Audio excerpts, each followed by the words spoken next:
أعوذ بالله من الشيطان الرجيم. بسم الله الرحمن الرحيم. وقالت طائفة من أهل الكتاب آمنوا بالذي أنزل على الذين آمنوا وجه النهار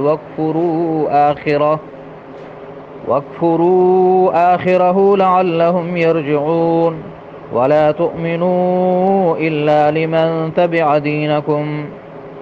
قل إن الهدى هدى الله أن يؤتى أحد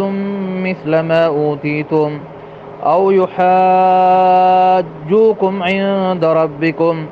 قل إن الفضل بيد الله يؤتيه من يشاء والله واسع عليم يختص برحمته من يشاء والله ذو الفضل العظيم صدق اللہ العظیم. محترم سامعین، آج کے سوق میں ہم سورۃ آل عمران آیت نمبر 72 سے 77 تک پڑھیں گے. یہ پارہ نمبر 3 کا رکوع نمبر 16 ہے. اللہ تعالیٰ ارشاد فرماتا ہے وقالت طائفۃ، اور کہا طائفۃ ایک گروہ نے، ایک جماعت نے، من اہل الکتاب اہل کتاب میں سے. اہل کتاب میں نقطہ یاد رکھے، پیچھے سبق میں ہم نے پڑھا تھا کہ یہ ایک خاص اصطلاح ہے. اس سے مراد یہود ہوتے ہیں یا عیسائی ہوتے ہیں یا کبھی کبھی دونوں مشترک ہوتے ہیں. وقالت طائفۃ، اور کہا طائفۃ ایک گروہ نے، من اہل الکتاب اہل کتاب کے، مراد یہودی ہے. انہوں نے اپنے یہودیوں سے کہا، یہ ان کے ایک سازش کا بیان ہے. آمنو کے ایمان لاؤ، بالذی اس کتاب پر، انزلہ جو نازل ہوا ہے، علی الذین آمنو ان لوگوں پر جو ایمان لائے، یعنی صحابہ کرام پر جو قرآن نازل ہوا ہے بظاہر اس پر ایمان لاؤ، دل سے نہیں. وجہ النہار دن کے شروع میں، وکفروا اور کفر کرو، آخرہ دن کے آخر میں، لعلہم یرجعون شاید کہ یہ لوگ اپنے دین سے پھر جائے. یہ ان کی ایک سازش تھی مسلمانوں کو اپنے دین سے ہٹانے کے لیے اور سیدھے راستے سے دور کرنے کے لیے. اور پھر اپنے ساتھیوں کو مزید تاکید کی کہ سچی مچی مسلمان نہ بن جانا. وَلَا تُؤْمِنُوا اور تم ایمان نہ لانا، إِلَّا لِمَن مگر صرف اس شخص پر، تبعا جو پیروی کرے، دینکم تمہارے دین کی. قل اے میرے نبی آپ فرما دیجئے، ان الہدی ہدی اللہ کہ بے شک اصل ہدایت تو اللہ ہی کی ہدایت ہے. یعنی تمہاری ان سازشوں سے ایمان والے اس دین سے نہیں ہٹ سکتے. ایمان جب ان کے دل میں ایک دفعہ داخل ہوگا پھر تمہارے ان سازشوں سے وہ متاثر نہیں ہوں گے. ان یؤتی احد مثل، یہ یہودیوں کا قول ہے، ان یؤتی کہ نہیں دیا جائے، احد کسی ایک کو، مثل ما اوتیتم جیسے کہ تمہیں دیا گیا، او یحاجوکم یا وہ تم سے جھگڑا کر سکیں گے، عند ربکم تمہارے رب کے سامنے. یعنی کسی کو یہ نہیں کہنا کہ ہماری طرح تم میں بھی نبی آیا، یا ہماری کتاب کی طرح تمہارے پاس بھی کتاب ہے، یا قیامت کے دن تمہارا دین ہم سے صحیح نکلے گا. ایسی باتیں کسی کو نہ بتانا. قل آپ فرما دیجئے اے میرے نبی، ان الفضل بید اللہ کہ بے شک فضل بید اللہ اللہ کے ہاتھ میں ہے، یؤتی ہی وہ دیتا ہے یہ فضل، من یشاء جس کو چاہتا ہے، واللہ واسع اور اللہ بڑا وسعت دینے والا، بڑا کشادگی دینے والا، علیم بڑا جاننے والا ہے. یختص وہ خاص کرتا ہے، برحمتہ اپنی رحمت کے ساتھ، من یشاء جس کو چاہتا ہے، واللہ ذو الفضل العظیم اور اللہ بڑے فضل کا مالک ہے. ذو مالک کو کہتے ہیں، ذو الفضل العظیم بڑے فضل کا مالک ہے. ومن اہل الکتاب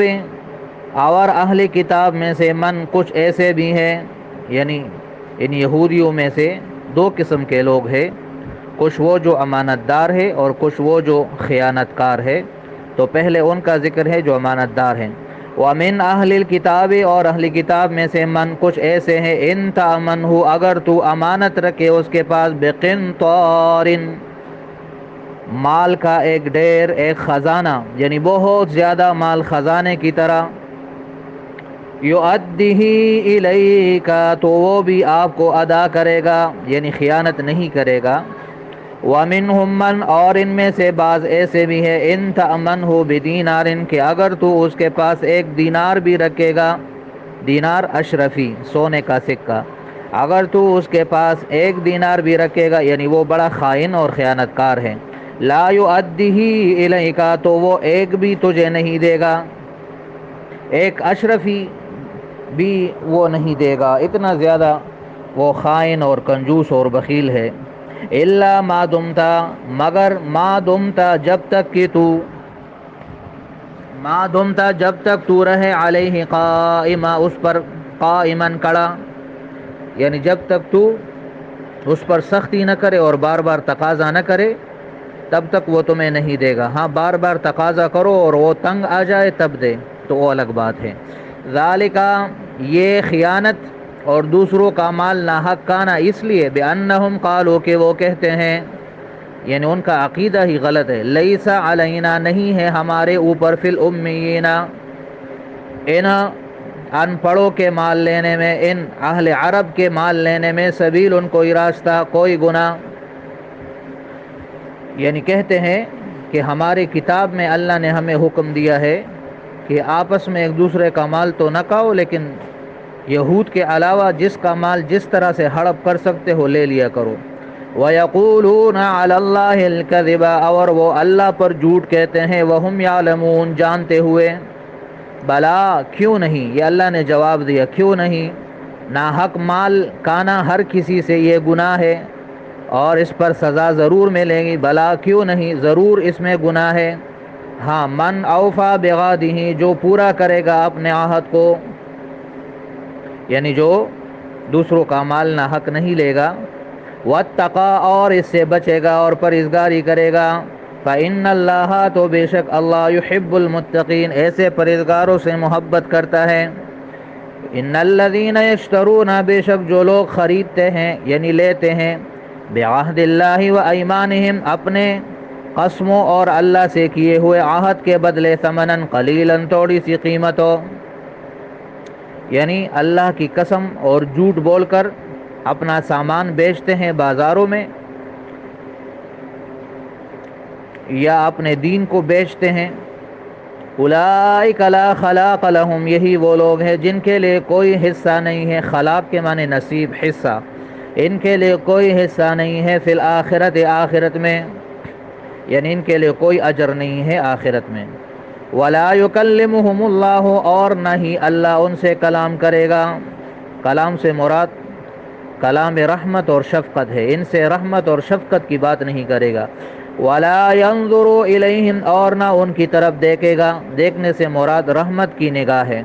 اللہ ان کو شفقت اور رحمت کی نگاہ سے نہیں دیکھے گا، یوم القیامت قیامت کے دن۔ ولا یزکیہم اور نہ ہی ان کو پاک کرے گا، ان کی توبہ قبول نہیں کرے گا، وَلَهُمْ عَذَابٌ علیم اور ان کے لیے دردناک عذاب ہے۔ محترم سامعین، پہلی 3 آیتوں میں یہود کے ایک سازش کا تذکرہ ہے کہ وہ اپنے لوگوں سے کہتے تھے کہ دن کے شروع میں ایمان لاؤ اور آخر میں کفر کرو تاکہ اس طریقے سے مسلمانوں کو اپنے دین سے ہٹا سکو۔ تو اللہ تعالیٰ نے اس کا جواب دیا کہ تمہارے ان سازشوں سے پکے مسلمان متاثر نہیں ہوں گے، کیونکہ ایمان جب اللہ کسی کو نصیب کرتا ہے اور وہ ایک مرتبہ اس کے دل میں داخل ہو جاتا ہے تو پھر اس کے اگر ٹکڑے بھی ہو جائے، اس کو مار بھی دیا جائے، جلا بھی دیا جائے، اسے آگ میں ڈال دیا جائے، جیسے صحابہ کرام کی مثالیں بہت ساری ہے اس پر، وہ کبھی بھی اپنے دین اور اپنے ایمان کو پھر نہیں چھوڑتا۔ آگے یہ پہلی 3 آیتیں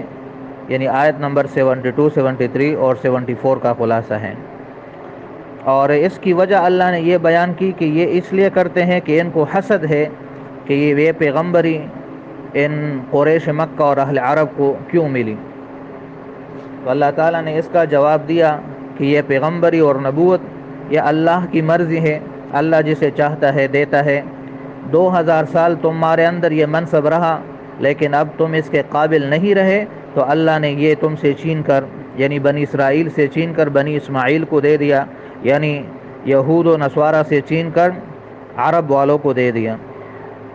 آگے آیت نمبر 75 میں ہے کہ ان یہودیوں میں کچھ امانت دار ہے اور کچھ خائن ہے،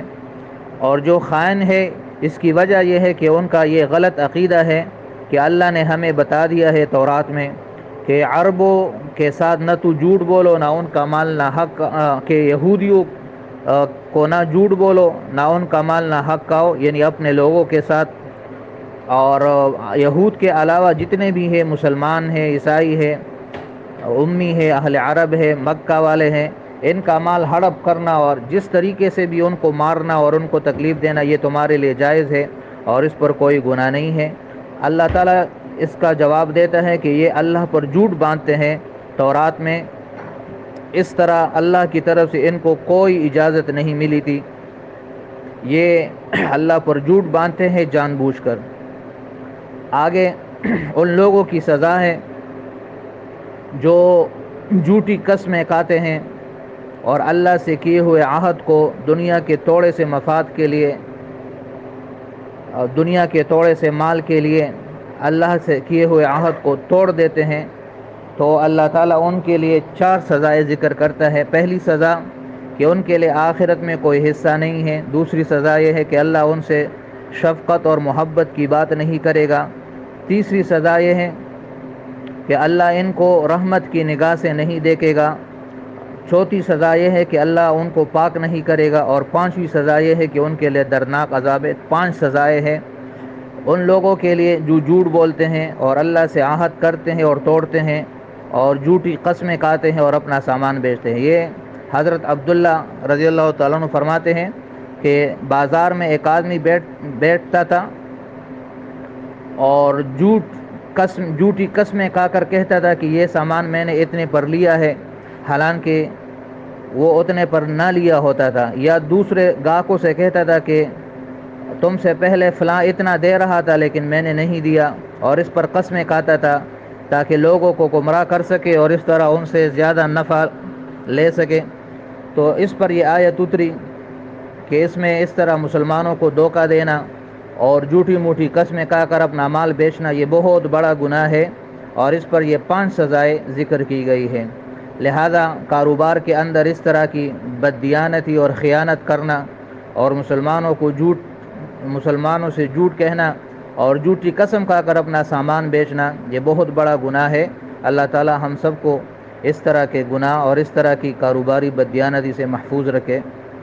یہ آج کے سبق کا خلاصہ ہے، امید ہے آپ کو سبق سمجھ آ گیا ہوگا، باقی انشاءاللہ